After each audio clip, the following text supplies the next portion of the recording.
Hello, you're welcome to another exciting edition of this Bible study program. My name is Sister Magbiles Degariba, and I'm a gospel preacher in the Church of Christ. Today, I have again with me Brother Handy Soko from Kentucky, United States. He's a gospel preacher, and today he would be speaking to us on a very important subject. We want to talk about angels, if we can actually entertain angels today. Brother Handy, how are you doing today? I'm doing good. It's good to talk to you again. Yeah, good to talk to you again. It's always a pleasure to have you here, every now and then. We want to talk about Hebrews chapter 13, verse 2. I got a request from a brother, I think in Tennessee. His name is Steve. Brother Steve, I know you might be watching now. So uh, I sent us a question and wanted us to explain Hebrews chapter 13, verse 2. I'm going to read that passage. So we want to see what the passage is talking about and if it refers to we entertaining angels today. So the passage says, do not forget to entertain strangers, for by so doing, some have unwittingly entertained angels. So, is this passage saying that we can entertain angels today, or is it saying that some have done it in the past or something like that? So, we want you to help us out with that question. So, by way of introduction, can you give us a brief explanation of what this passage is talking about? Yeah, just briefly, as far as introducing the passage, Hebrews chapter 13, as we read through the text, is the last chapter in the book of Hebrews. So the Hebrew writer is going into some final admonitions for these brethren, some things that he wants them to remember as he's closing the letter. He talks about in verse 1, let brotherly love continue. Then verse 2, as we're talking about now, the showing hospitality and reminder of the angels here. And we'll talk about that more here as we go on. But he talks about remembering prisoners. He talks about marriage and different things, learning contentment in verses 5 and 6. So several things that he's talking about that he's just hitting just very briefly in order to remind them of some things that they should already know.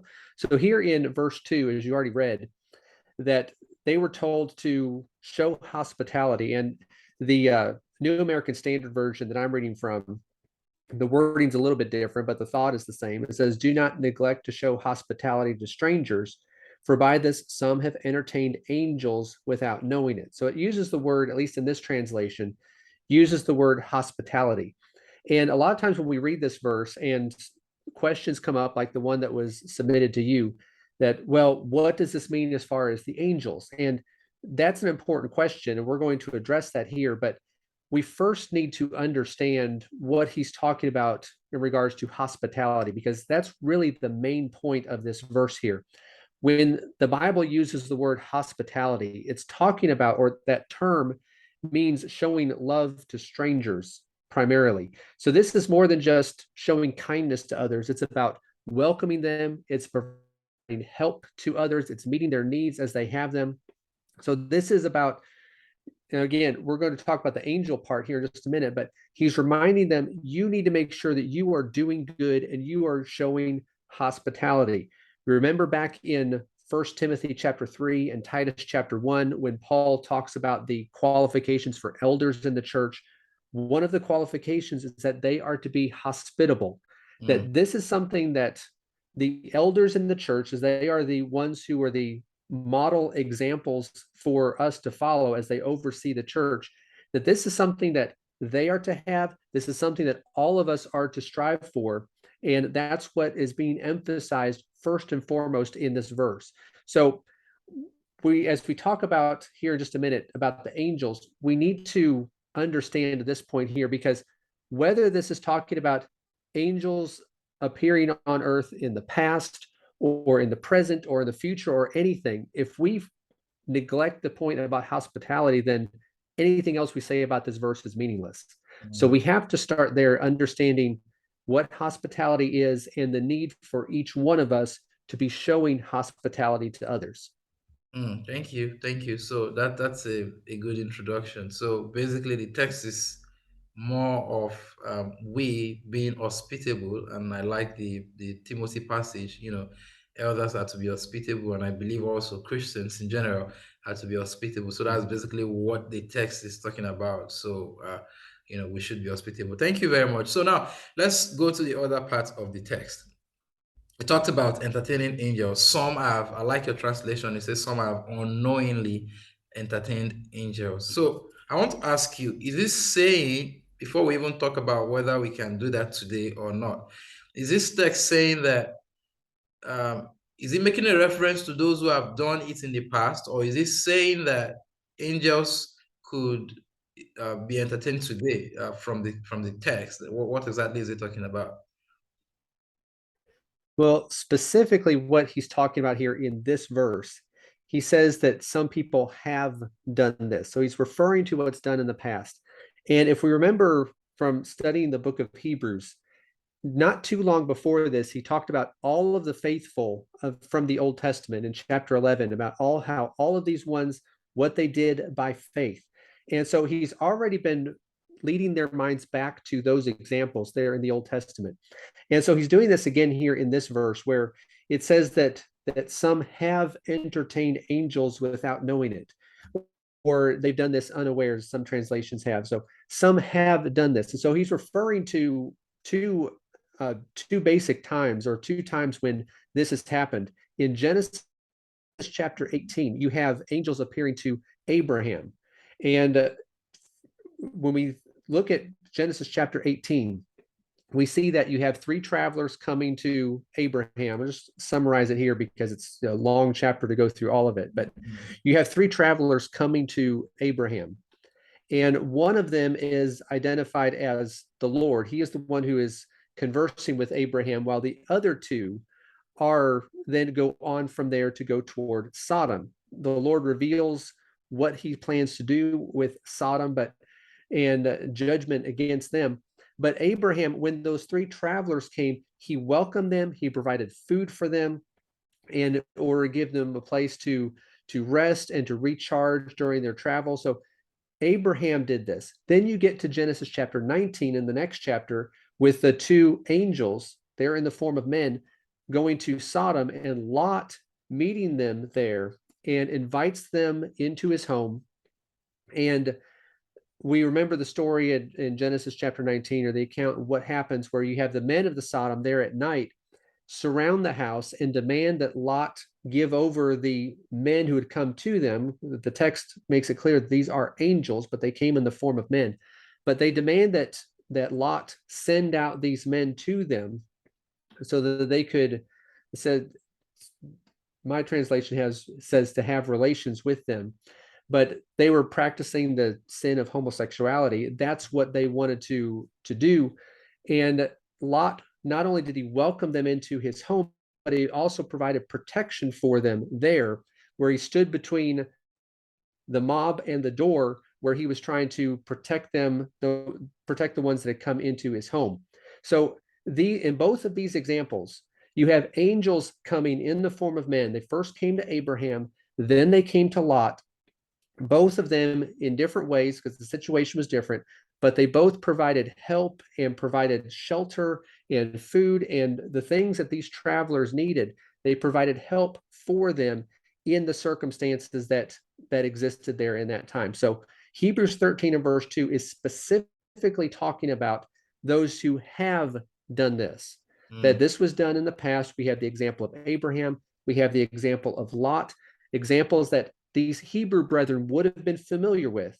And so he uses them as an example that just as they did this, then you are to do this as well. Okay. Thank you for that analysis. So basically, contextually, the Hebrew writer is pretty much making reference to what has been done in the past by people who actually entertained strangers unknowingly to them. They were actually entertaining angels, and that's Lot and Abraham. All right, that makes a lot of sense since we're able to trace something like that to the Old Testament. Now, the next question I would like to ask is, now, some have done this in the past by, unknowingly entertaining angels. Is it possible today that we as humans can also entertain strangers, and unknowingly to us, we are entertaining angels? In other words, can angels come in the form of man today, just like it happened in the Old Testament, like, and then walking around, visiting us and something like that?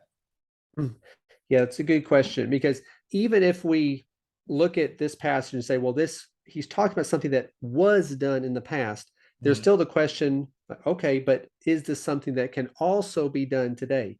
And I think there are a lot of people who, when they read the Bible and they see different things that happened, they see how God supernaturally worked in the past, and they know that God still has the same power and that the angels are still there and all of these things still exist. mm, So they conclude then that, well, all of these things that we read about must also be happening in the same way today. And that's just simply not a necessary conclusion when we read passages like that. mm, Another passage that's similar to this, or that where you have the similar type of questions come up, is over in Hebrews chapter 1 and verse 14, because the idea of the angels directly interacting with us today. 13:2 talks about coming in the form of men, but you have the same idea in Hebrews chapter 1 and verse 14, mm, where referring to angels, he says, are they not all ministering spirits sent out to render service for the sake of those who will inherit salvation? So you have this same idea that, well, here, angels are coming, angels are doing this and doing that. And now even we get to 13:2 that, well, they're even coming here in the form of men, and we are entertaining them, or we are showing hospitality to them.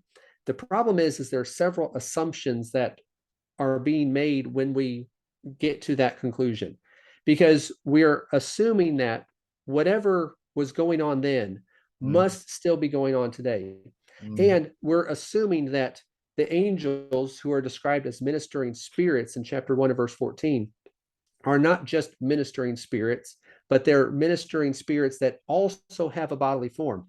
And they're not just rendering service, as the chapter 1 of verse 14 says, but they're also receiving service from us in the form of us showing hospitality to them. So these verses that talk about angels and their role and what they did and things that happened in the past, there are a lot of assumptions that have to be made, that for us to say that, well, this is still going on and we're still have the possibility of entertaining angels. And those assumptions are just not supported by the text. The Hebrew writer is referring to what did happen in the past, mm. but he's using it as a lesson for us to make sure that we are showing hospitality to others today. Mm, thank you very much for that. I think those are the questions I have for you. Pretty much, you've answered the question on the major theme of the of that particular verse. It's talking about hospitality. We should be hospitable. So that's what we should be concerned about. Whether or not we are going to entertain angels coming in human forms, I think it's not the basic thing in the text. It's us being hospitable, and I think you've been able to make that point clear enough. And things have happened in the past doesn't necessarily prove that it will happen today, because the text did not even say that it would happen today, or and even in your previous lessons that you made us to understand that the way God spoke to people in time past is different to how he speaks now, through his son and his word that we have today and all of that. So the method he uses differ from ages or dispensations to dispensation. So thank you very much for that. I don't know if you have any closing speech or any thoughts for us before we go. Yeah, one final thing I wanted to talk about, and I mean, this discussion has been a little bit shorter than some of the other ones that we've Yeah. done, but one thing I've wanted to, and that's fine. I'm not, not complaining about that, but we want to cover the topic however long it takes for it to do, and this just Yeah. was we got to it quicker. But one thing that I wanted to make sure that we understood here is that the person who asked the question, others who asked this question, it's a good question, and about whether this can happen today and all that. But one of the things I want us to remember in all of this, as we ask these questions Mm, and we try to find answers to these questions, is that number one, as we've already talked about, that the main point of this passage is not about angels; it's about hospitality. And when we study passages like this, and where we have one part of it that's interesting to us, and we wonder about it, And so we spend all of our time looking at that.